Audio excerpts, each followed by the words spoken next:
Nossas Bíblias, em 1 João, e nós vamos dar continuidade, então, ao nosso estudo na primeira carta de João. E vocês vão se lembrar que nós temos na Palavra de Deus 5 livros escritos pelo apóstolo João, o discípulo amado do nosso Senhor Jesus Cristo. Nós temos o Evangelho segundo João, nós temos a primeira, segunda e terceira carta de João, e temos também o livro de Apocalipse, que é de autoria do apóstolo João. Então nós vamos estudar não o Evangelho, mas vamos estudar a primeira carta de João.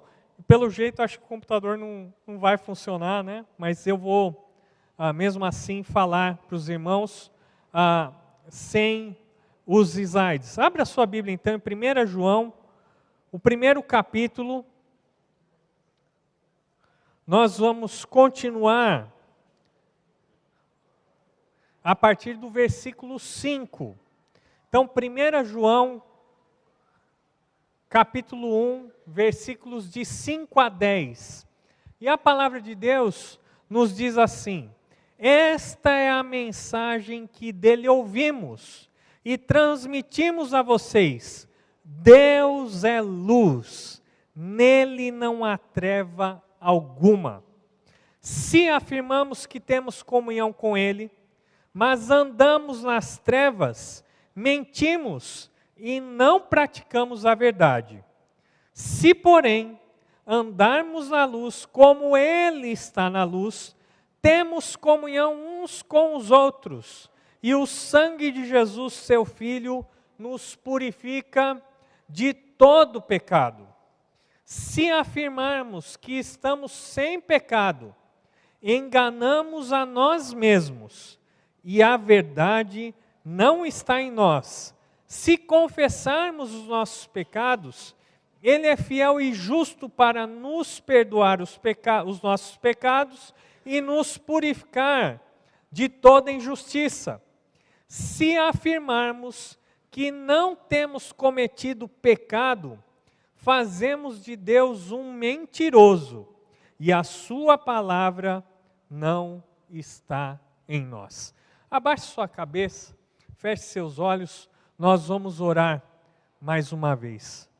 Senhor Deus, amado Pai, agora que abrimos a Tua santa palavra, palavra essa que nos traz o Evangelho, palavra essa que é luz para o nosso caminho, que o Senhor não permita que nenhuma distração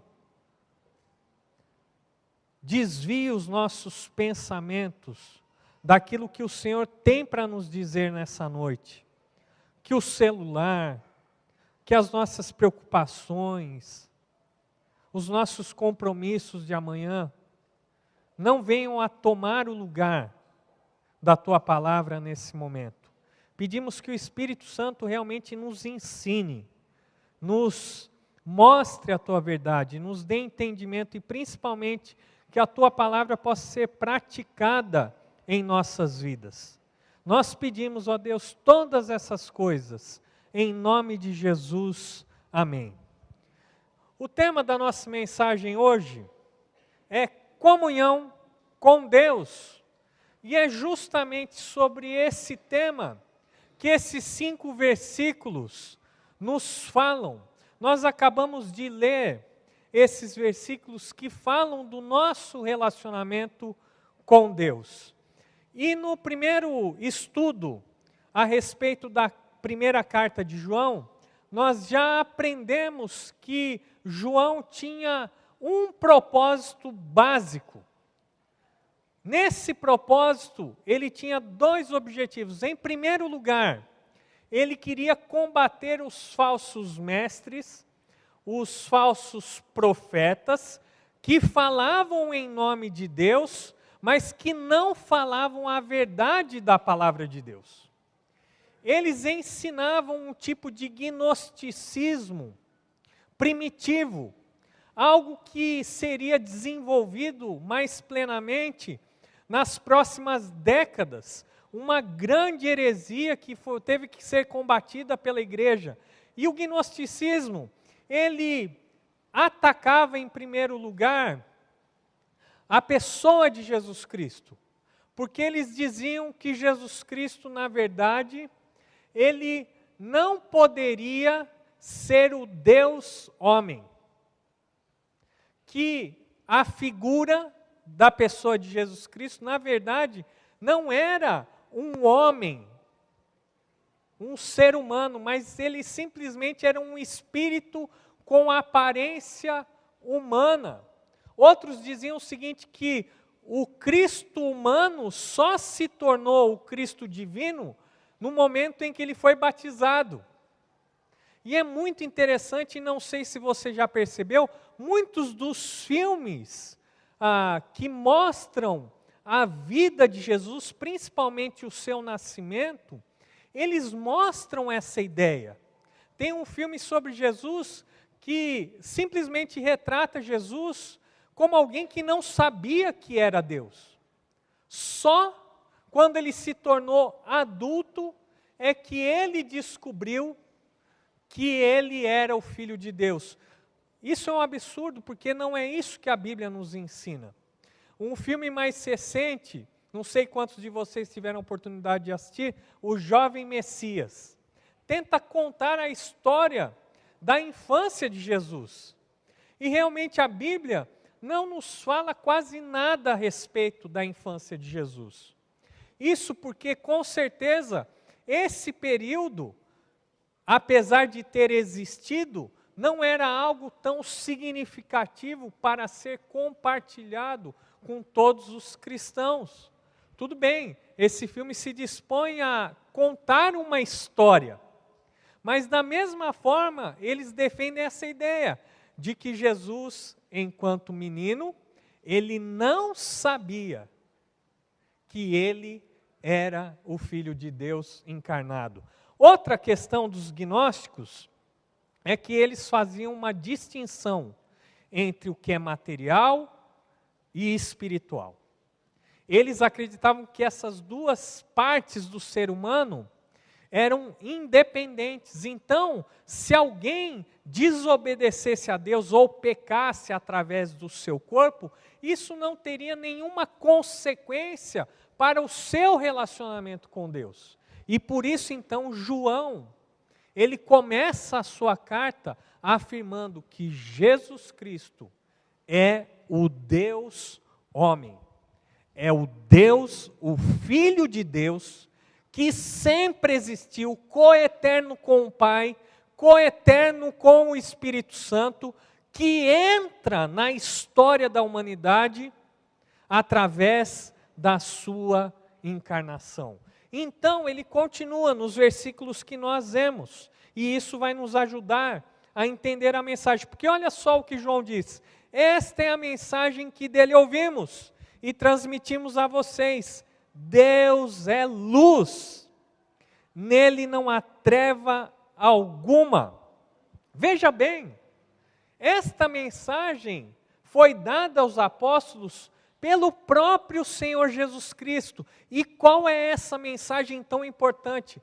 Deus é luz, e nele não há treva nenhuma. E qual é o sentido de dizer que Deus é luz? E é lógico que aqui João não está fazendo uma descrição física da pessoa de Deus, dizendo que ele é algum tipo de luz. Lógico que não. O que João está dizendo aqui é sobre o atributo de Deus, o atributo da sua santidade, da sua pureza, da sua onisciência. Um Deus que é totalmente santo, separado do pecado, um Deus que não peca, que não faz o mal, mas também um Deus que não convive com o pecado e não tolera a maldade. E esse Deus Santo, ele conhece todas as coisas. Ele conhece todas as pessoas. Ele sabe tudo o que vai nos nossos corações. Ele conhece todas as nossas ações, todos os nossos pensamentos, tudo aquilo que nós fazemos e até aquilo que nós deixamos de fazer. Nada foge à luz de Deus. E Deus, com a sua luz, Ele revela todas as coisas. Essa é a mensagem que Cristo transmitiu para os apóstolos e João agora compartilha com o povo de Deus. Deus é luz, nele não há treva alguma. Portanto, dizer o seguinte, que aquilo que nós fazemos com a nossa vida não tem nenhuma influência, nenhum problema para a nossa espiritualidade, para o nosso relacionamento com Deus, é uma heresia, um falso ensino, um outro evangelho que acaba sendo nenhum evangelho.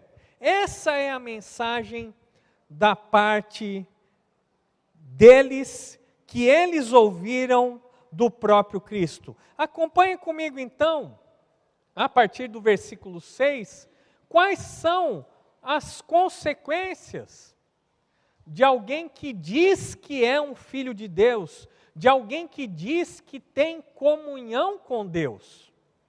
Em primeiro lugar, nós vemos que aquele que tem comunhão com Deus, ele de fato vai demonstrar duas expressões em sua vida. Em primeiro lugar, ele vai ter comunhão com os outros irmãos.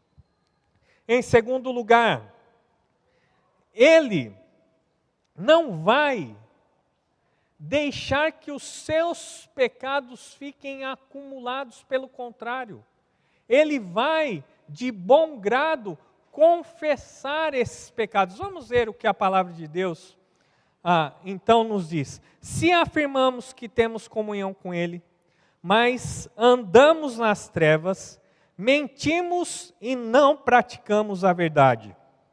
Se, porém, andarmos na luz como Ele está na luz, temos comunhão uns com os outros, e o sangue de Jesus, seu Filho, nos purifica de todo o pecado.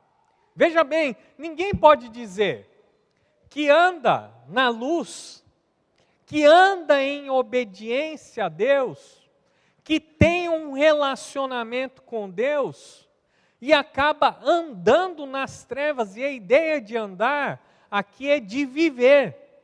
Se você diz que vive na luz de Deus, mas a sua vida desdiz isso, porque na verdade você fala que anda na luz, mas você anda nas trevas, você está simplesmente enganado.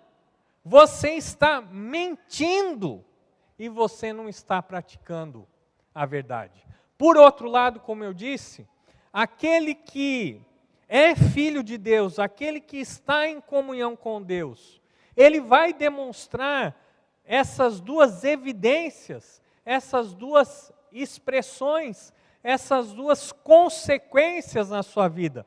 Vamos ver novamente o versículo 7. Se, porém, andarmos na luz, como Ele está na luz, temos comunhão uns com os outros, e o sangue de Jesus, seu Filho, nos purifica de todo o pecado, nos purifica de todo o pecado. Andar na luz é o oposto de nós andarmos nas trevas. Andar na luz é viver na presença de Deus. Será que nós temos essa consciência de que nós estamos vivendo na presença de Deus? E é muito engraçado, porque eu tenho observado alguns pastores que têm usado alguns símbolos para representar essa presença de Deus na sua vida. às vezes um anel, às vezes até um pequeno crucifixo, e isso parece tão estranho para nós, porque pode nos remeter a algum tipo de idolatria que nós sabemos que Deus abomina, mas é muito interessante porque conversando com esses homens, eles dizem o seguinte: muitas vezes eu tenho a necessidade de me lembrar todos os dias, na presença de quem eu estou falando e eu estou vivendo. Lógico que eu acredito que não é necessário isso. Acho que nós não precisamos, não deveríamos necessitar de nenhum tipo de símbolo. Mas nós precisamos nos lembrar constantemente na presença de quem nós estamos vivendo. Quando estamos na igreja, nós estamos na presença de quem? Quando nós estamos no trânsito, nós estamos vivendo na presença de quem? Quando estamos namorando, nós estamos vivendo na presença de quem? Quando estamos negociando, trabalhando, fechando um negócio, ensinando, sendo professor, sendo um administrador, sendo um advogado, na presença de quem nós estamos vivendo. E se nós tivéssemos consciência disso, com certeza a nossa vida seria muito diferente. Porque se eu me lembrasse na presença de quem eu estou, talvez a maioria das minhas palavras não sairiam da minha boca. A maioria dos meus pensamentos não tomariam o meu coração. Talvez muitas das minhas atitudes seriam totalmente transformadas. E nós precisamos lembrar que andar na luz é vivermos na presença de Deus. E quando isso acontece, como eu disse, em primeiro lugar, uma grande evidência de que temos comunhão com Deus, e não sou eu que estou dizendo, é a Bíblia que nos diz. A Bíblia diz que temos comunhão uns com os outros. E o que é ter comunhão? Ter comunhão é mais do que estarmos juntos. É mais do que estarmos presentes com outros irmãos. Mas é lógico que a comunhão, sem estar presente, ela não pode existir.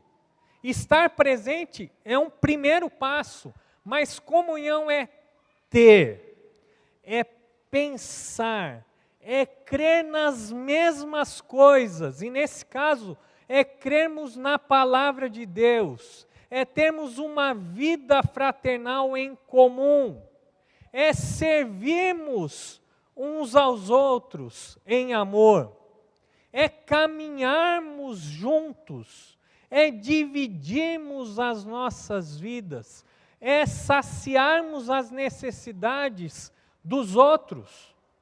Comunhão é isso. É mais do que estar presente num determinado local. Mas é lógico, se você não estiver presente, a comunhão não pode acontecer. E por isso a palavra de Deus já falava lá no final do ano 90 depois de Cristo, que é impossível ser filho de Deus e não estar inserido na família de Deus. Por isso é impossível nós acreditarmos por um momento que é possível ser filho de Deus e não ter comunhão em uma igreja local. A Bíblia nos diz que aquele que tem comunhão com Deus, ele vai ter comunhão com os outros. E por que isso é tão importante? Simon Kistemaker disse o seguinte: o pecado aliena o ser humano de Deus e do próximo. Quanto mais próximo do pecado nós vivemos, mais longe nós queremos estar de Deus e do povo de Deus. Não tem como negar isso. Quanto mais próximos daquilo que desagrada a Deus, menos nós queremos estar envolvidos com as coisas de Deus e com o povo de Deus. Por isso João fala, porém, se andarmos na luz como Ele está na luz, temos comunhão uns com os outros. A igreja de Cristo, a igreja local, ela é uma comunidade repleta de pecadores, sem dúvida nenhuma. E por isso, ela também é uma comunidade hermenêutica, no sentido de que é uma comunidade que vive em função da Bíblia, aprendendo o que a Bíblia diz, interpretando o que a Bíblia diz e vivendo segundo o que a Bíblia diz. Mas a igreja também é uma comunidade terapêutica, porque é ali que Deus trata as nossas feridas, é onde Ele trata os nossos pecados, Ele trata ali o nosso caráter, ou a nossa falta de caráter. Ele trata ali, através da igreja local, as nossas deficiências. E tudo aquilo que é disfuncional nessa comunidade que gira em torno da palavra de Deus, tem o objetivo de nos recuperar.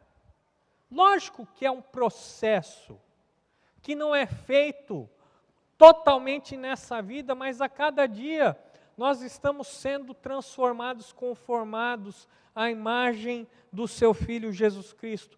A igreja também é uma comunidade missional que proclama o Evangelho, que leva o reino de Deus por todo lugar, mas a igreja também é uma comunidade santificadora.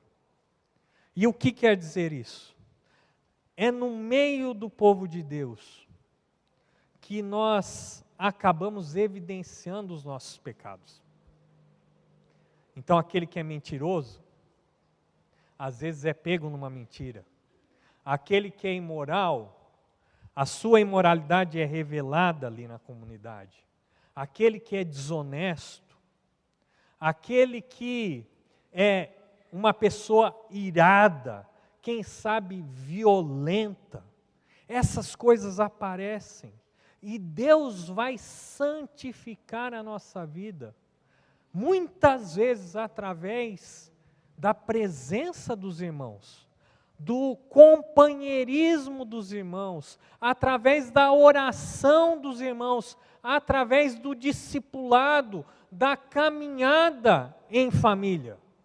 E por isso nós necessitamos tanto da igreja local. Por isso, João diz, se andamos na luz como Ele está na luz, temos comunhão uns com os outros. Em segundo lugar, uma segunda expressão de quem está em comunhão com Deus, de quem é um filho de Deus, é o poder do sangue de Jesus na nossa vida. Olha só o que o versículo 7 continua a nos dizer. Temos comunhão uns com os outros e o sangue de Jesus, seu Filho, nos purifica de todo o pecado. O pecado é uma barreira para a nossa comunhão com Deus. Quando nós pecamos, e como pecamos, nosso relacionamento com Deus fica interrompido. Por quê? Porque o próprio Senhor Jesus ensinou, porque Deus é luz, e nele não há treva alguma. Como então Deus vai comungar, vai se relacionar com o pecado? É impossível, e nós estaríamos perdidos se nós não ouvíssemos a respeito do Evangelho, porque se todos nós somos pecadores, todos nós estamos destituídos da glória de Deus, carecemos da glória de Deus. Se o salário do pecado é a morte, ai de nós! Porque se Deus é santo e nós somos pecadores, nós estamos perdidos. Mas o Evangelho nos diz que o sangue de Jesus, o sacrifício de Jesus, Não um homem qualquer, não um profeta de Deus, não um mártir da paz, não um homem bom, mas o Filho de Deus que se entregou, Filho de Deus perfeito, sem nenhum pecado, que se entregou para saldar a nossa dívida, nós estaríamos perdidos. O Evangelho nos ensina que em Cristo, então, nós temos a purificação dos nossos pecados. E lógico que todo cristão, depois de entregar a sua vida a Jesus, depois de reconhecer Jesus como Senhor da sua vida, nós pecamos, nós sabemos disso. Não só pecamos, continuamos doentes, iremos morrer, mas Deus já efetuou a sua salvação em nós, mandando Jesus Cristo a esse mundo. Então Ele nos salva no momento em que nós confessamos a Jesus, Ele nos salva durante a nossa caminhada, e um dia Ele vai completar essa salvação. E então nós estaremos totalmente livres de todo pecado, de toda enfermidade, mas não antes disso. Nós aguardamos ou o dia em que nós iremos nos encontrar com Jesus, quando partirmos através da morte, ou quando o Senhor retornar dos céus e restaurar todas as coisas debaixo do seu poder. A nossa salvação, ela é um fato consumado, mas é também um processo, e um dia todos nós seremos glorificados. Mas enquanto nós estamos aqui nesse mundo, nós somos pecadores. Não é possível que alguém aqui não creia que é um pecador. Não é possível que alguém aqui nessa noite chegou e é capaz de afirmar, durante esse dia eu não pequei nenhuma vez. Será mesmo? Pecado é tudo aquilo que desagrada a Deus. A Bíblia e a palavra grega para pecado é errar o alvo. Acertar o alvo é acertar na mosca. Todas as vezes que nós não acertamos na mosca, nós erramos. Todas as vezes que nós não acertamos a vontade de Deus, nós estamos em pecado. Será que todas as palavras que nós dissemos hoje agradaram a Deus? Será que todas as nossas atitudes? Será que todos os nossos pensamentos? Será que você não foi omisso em nenhum momento da sua vida no dia de hoje? Então veja bem, o cristão peca. É lógico que o cristão, ele não é um ser perfeito. A diferença é que Deus nos dá um remédio para o nosso pecado. E esse remédio é o sangue do Senhor Jesus Cristo, que nos purifica, a Bíblia diz, de todo o pecado. E aqui nós podemos entender duas coisas, que Ele purifica todo tipo de pecado e todo o pecado. Ele perdoa o nosso pecado, independente do pecado que você tenha cometido. Jesus é capaz de purificar. Não importa se você pecou muitas e muitas e muitas vezes, o sangue de Jesus é capaz de nos purificar. Essas são as boas novas do Evangelho. Mas nós vamos continuar lendo e vamos ver o que mais João fala a respeito da nossa comunhão com Deus. E eu convido então você a ler agora o versículo 8. E o que o versículo 8 nos ensina? Ele diz o seguinte: se afirmamos que estamos sem pecado, enganamos a nós mesmos, e a verdade não está em nós. Aquele que tem comunhão com Deus, reconhece os seus pecados.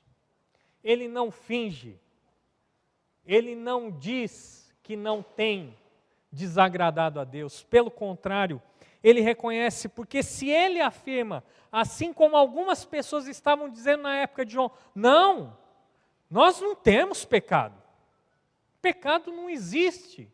E existem algumas religiões que ensinam justamente isso, uma confissão positiva. Eu lembro muito bem da minha avó. Minha avó, ela veio do Japão, minha avó materna, no último barco antes da Segunda Guerra Mundial, antes dos portos serem fechados. E eu fui criado alguns anos com ela e tudo mais. E a minha avó, ela fazia parte daquilo que todos nós conhecemos, né? A Seishonue, né? Que por mais que eles digam que não é uma religião, que é só uma filosofia, na verdade é um tipo de religião. E uma das afirmações que eles fazem, talvez você tenha até a folhinha da Seishonue na sua casa, né? Já viram lá com os pensamentos? É assim, pecado não existe. Não existe maldade. Não, esse negócio de que alguém errou, de que alguém é pecador, não, isso não existe. Tudo é bom, tudo é perfeito, e quantas vezes eu ouvi ela dizendo isso? Mas é diferente o que a palavra de Deus nos diz, porque a palavra de Deus nos diz assim, se afirmamos que estamos sem pecado, enganamos a nós mesmos, e a verdade não está em nós. Os falsos mestres do gnosticismo diziam o seguinte, que o pecado é inofensivo ao estado espiritual do cristão, do crente. Então, gente, não tem problema. Vamos viver de qualquer jeito. Porque esse pecado, ele não existe, ele não pode afetar a nossa espiritualidade. Ele não pode afetar a nossa posição de comunhão com Deus, mas a Bíblia diz que aquele que assim diz está se enganando, está se conduzindo pelo erro, está mergulhando cada vez mais no erro, porque a verdade é uma só, nós somos pecadores. Talvez você diga, mas eu não sou pecador. Eu posso perguntar para sua esposa, eu posso perguntar para o seu marido, eu posso perguntar para os seus filhos, eu posso perguntar para os seus pais, e todos nós sabemos que no fundo, essa é a grande verdade. Mas veja bem, o Filho de Deus, ele reconhece os seus pecados. E também o Filho de Deus, ele não só reconhece, como ele confessa os seus pecados. Versículo 9. Acompanhe comigo a leitura. Se confessarmos os nossos pecados, ele é fiel e justo para perdoar os nossos pecados e nos purificar de toda a injustiça. Quantas vezes nós memorizamos esse versículo, não é? Nós conhecemos esse versículo, mas será que nós entendemos a profundidade e o impacto que esses versículos devem ter em nossa vida? Tem duas atitudes que nós podemos ter para com o pecado. Primeiro é ignorá-lo. Diz assim, eu não sou pecador. Ou não, esse pecado aqui, não, isso daí não vai afetar a minha vida, isso não atrapalha a minha comunhão com Deus, isso não desagrada a Deus. Tem muitas pessoas que vivem assim, num cinismo espiritual. Eu sei que isso não agrada a Deus, mas e daí? Talvez porque essas pessoas digam o seguinte, mas Deus é amor, Ele vai simplesmente passar a mão na minha cabeça, mas não é isso que a Bíblia diz. O que a Bíblia diz é que se confessarmos os nossos pecados, Ele é fiel e justo para nos perdoar os pecados e nos purificar de toda injustiça. E o que é confessar os pecados? Primeiro que nós temos que entender que a confissão, ela tem que ser dirigida a Deus. Nós não precisamos de um intermediário. Um pastor não precisa ouvir a sua confissão. Um padre não tem o poder de perdoar os nossos pecados. Líder religioso algum tem essa condição. Só Deus pode perdoar os pecados através de Cristo Jesus. Se confessarmos os nossos pecados, Ele, Deus, é fiel e justo para perdoar os nossos pecados e nos purificar da injustiça. Mas você sabe o que é confessar os pecados? Confessar significa o seguinte: dizer a mesma coisa. Ou seja, concordar com o que o outro está dizendo. E no caso, é concordar com Deus. E se Deus chama algo de pecado, e se nós cometemos esse pecado, confessar os pecados é chegar na presença de Deus e reconhecer e admitir: sim, Deus, eu pequei. Sim, Deus, isso não te agrada. Confessar os pecados é verbalizar. Não no sentido de que você tem que falar em voz alta, mas no sentido de que você tem que declarar, com pesar e tristeza. Porque tem muita gente que confessa o pecado, né? Tem muita gente que ora assim: Deus, perdoa a minha multidão de pecados. Será que isso é confissão? Lógico que não, porque a confissão é uma verbalização, com tristeza, com pesar. Que miserável que eu sou. Olha, eu não tomo jeito, Deus. Mais uma vez, não consegui te agradar. É buscar o perdão de Deus. E esse perdão é certo, porque Deus é fiel e justo para nos perdoar os pecados e nos purificar de toda a injustiça. Essa é uma das maiores promessas maravilhosas de Deus. Se você confessar o seu pecado, nomeando esse pecado, sentindo pesar e buscando a Deus, Deus vai perdoar. Esse é um dos atributos de Deus. Deus é um Deus perdoador, é um Deus justo, é um Deus fiel. Mas como Ele pode ser justo se nós cometemos pecado? Porque quando Deus olha para o pecado de um filho dele, de um cristão, Ele não olha simplesmente você, mas Ele olha, em primeiro lugar, o sacrifício de Jesus, que você aceitou na sua vida. E quando Ele olha para você, Ele vê o seu pecado, mas Ele também vê o sacrifício de Cristo. E com base no sacrifício de Cristo, Ele nos perdoa todos os nossos pecados. E não só nos perdoa, mas Ele nos purifica. Se perdão é anulação da nossa dívida, dos nossos erros, a purificação é a limpeza, é a remoção das manchas, é a remoção da condenação, das consequências dos nossos pecados. Será que nós, ao vivermos, não necessitamos dessa purificação diária? Lógico que nós necessitamos, uma vez que somos pecadores. Aquele que tem comunhão com Deus, ele confessa o seu pecado e recebe o perdão e a purificação de Deus. Por último, versículo 10.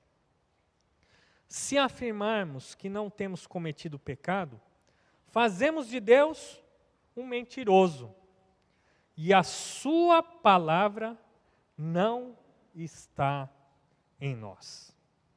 Se afirmamos que não temos cometido pecado, fazemos de Deus um mentiroso e a sua palavra não está em nós. Todo ser humano é pecador porque comete pecados.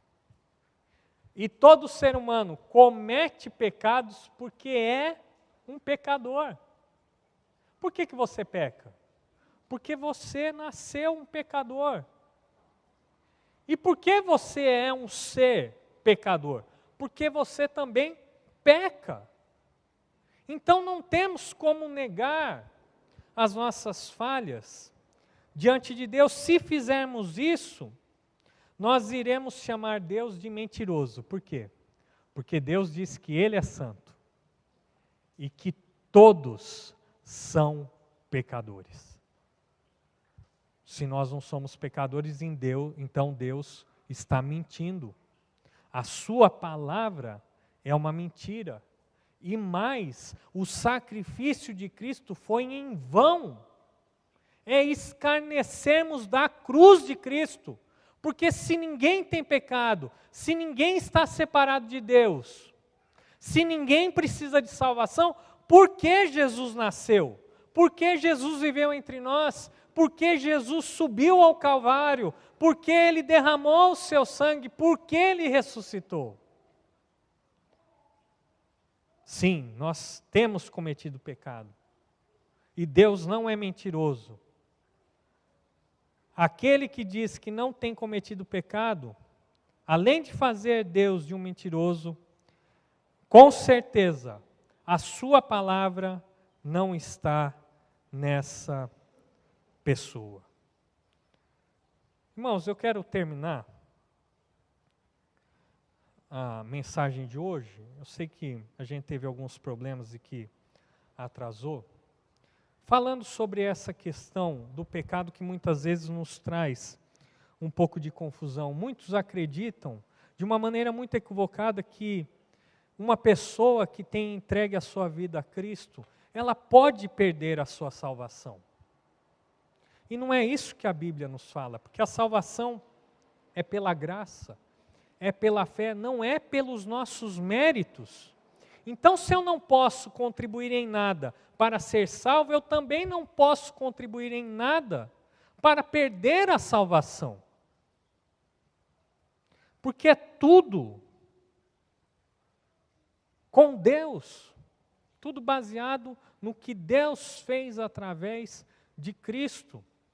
Agora é possível que muitos pensam que são filhos de Deus, pensam que são convertidos, pensam que são crentes, que são verdadeiros cristãos e, portanto, filhos, e na verdade nunca o foram.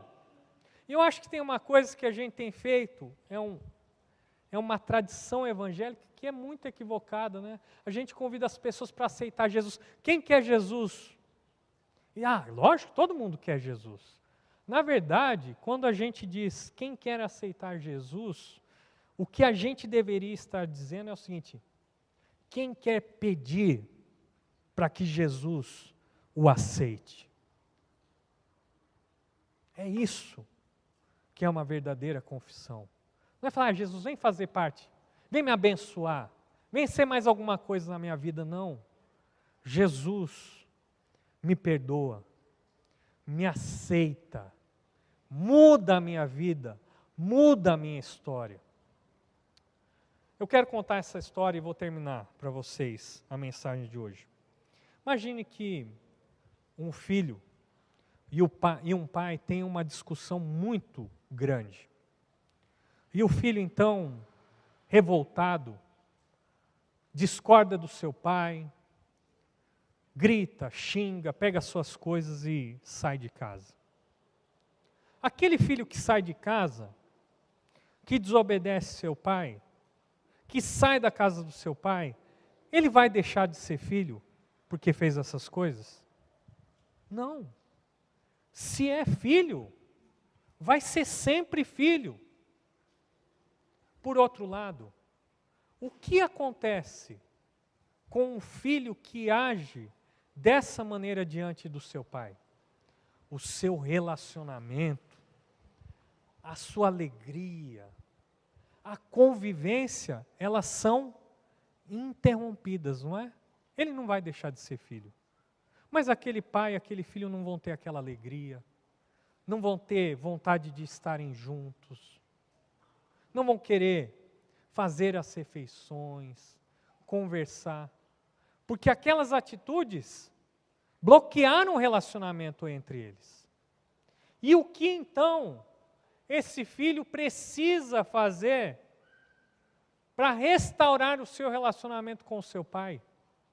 Ele precisa de arrependimento. Ele precisa chegar diante do seu pai e dizer assim: pai, eu errei, eu desobedeci, eu te desagradei, eu estou errado. Eu não quero mais causar tristeza, eu quero novamente ser um filho que alegra o teu coração. Qual pai seria capaz de não perdoar um filho que de uma maneira tão escancarada confessa o seu pecado?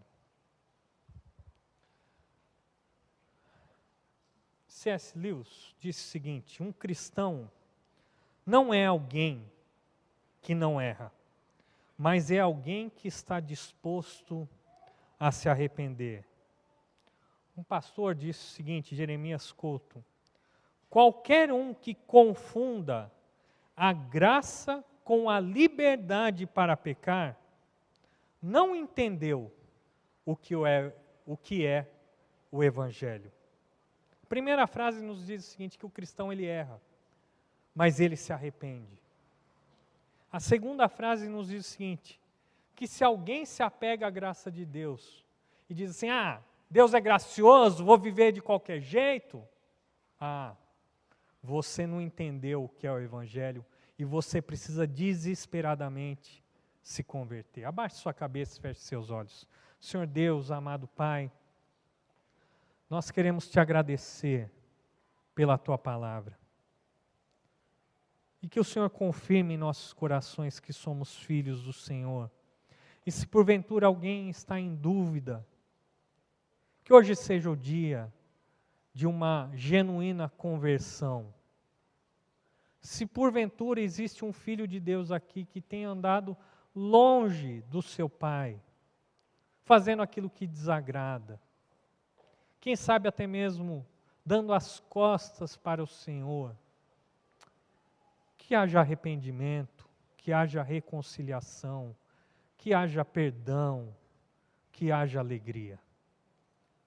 Deus, essa é minha oração. E nós oramos no nome de Jesus. Amém.